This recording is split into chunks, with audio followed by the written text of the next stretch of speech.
মাননীয় প্রধানমন্ত্রী, আমি আপনাকে একটা কথাই স্পষ্ট ভাষায় জানাতে চাই, আপনি যে পরিকল্পনা করেছেন আমার এই দেশকে, আপনি পুলিশ দিয়ে, র্যাব দিয়ে, আর্মি দিয়ে, আপনার প্রশাসন দিয়ে যেভাবে আমার দেশকে দমিয়ে রাখতে চেয়েছেন, আপনার এই পরিকল্পনা কখনো বাস্তবায়ন করতে দেওয়া হবে না।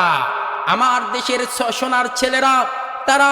রাজপথে নেমেছে বিধায় আপনার সেই বাহিনীগুলো দিয়েই আপনি ক্ষান্ত করতে চেয়েছেন,